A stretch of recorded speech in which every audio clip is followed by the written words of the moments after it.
बिस्मिल्लाहिर्रहमानिर्रहीम।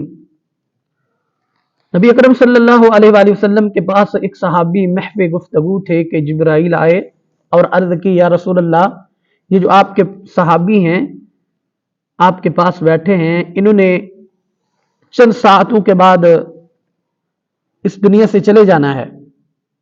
यानी वो असर का वक़्त था और मगरिब तक उन्होंने इस दुनिया से चले जाना था, फौत हो जाना था। तो वो सहाबी बड़े बेकरार हो गए। अगर किसी बंदे को पता चल जाए कि कल मैंने मर जाना है, इस दुनिया से चले जाना है, तो आप सोचिए कि उसकी क्या कैफियत होगी। क्योंकि अल्लाह ने ये मामलात बंदे को नहीं बताए, मगर ना अगर ऐसा होता तो इस दुनिया का निज़ाम ना चल सकता। क्योंकि जिस बंदे को भी पता चलता कि मैं अगले माह या कल या कुछ दिनों तक इस दुनिया से चला जाऊंगा, तो वो सारे काम काज छोड़कर बैठ जाता।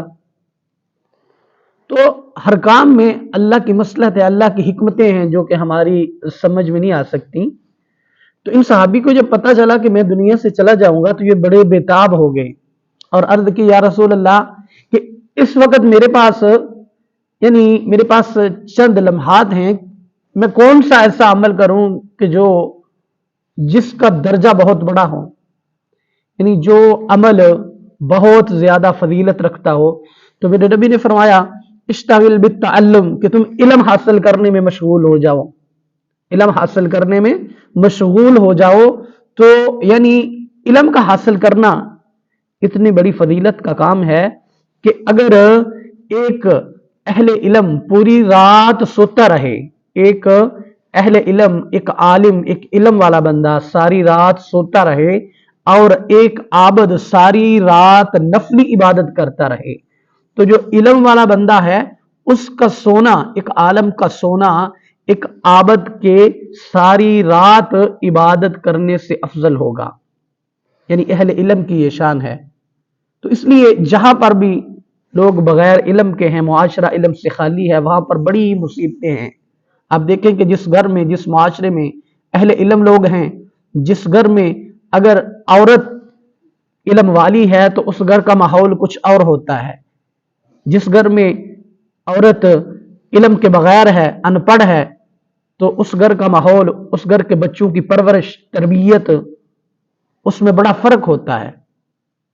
तो बहुत सारे शोबाजात हमारी जिंदगी में ऐसे हैं, तकरीबन हर जगह पर हमें अहले इल्म लोगों की जरूरत रहती है और हमें, हमारा ये हक बनता है कि ये बंदा अपनी जिंदगी में जो फर्ज अलूम है, जो जरूरी अलूम है, उन्हें सीखना चाहिए। कि अगर बंदे के घर पे कोई, अगर उसके घर बच्चा पैदा हो जाए तो वो मौलवी को बुलाने दौड़ पड़ता है। अगर उसकी कोई फौतगी हो जाए, बाप मर जाए, भाई मर जाए, तो वो मौलवी साहब को बुलाने चला जाता है। उसको गुस्ल करने का देने का पता नहीं है, उसको कफन पहनाने का इल्म नहीं है, उसको जनाजा पढ़ने का इल्म नहीं है।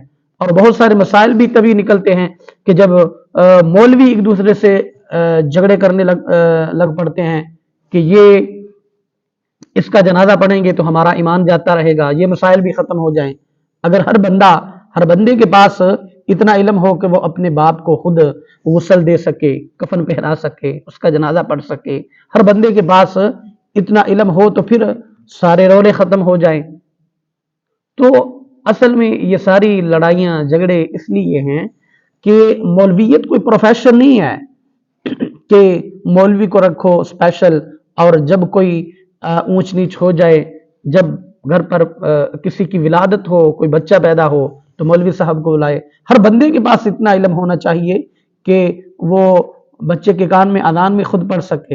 हर बंदे के पास इतना इल्म होना चाहिए कि अगर उसके घर कोई फौत हो जाए तो वो उसकी तदफीन, उसकी तकफीन, उसको गुस्ल देना और सारे मामलात खुद कर सके।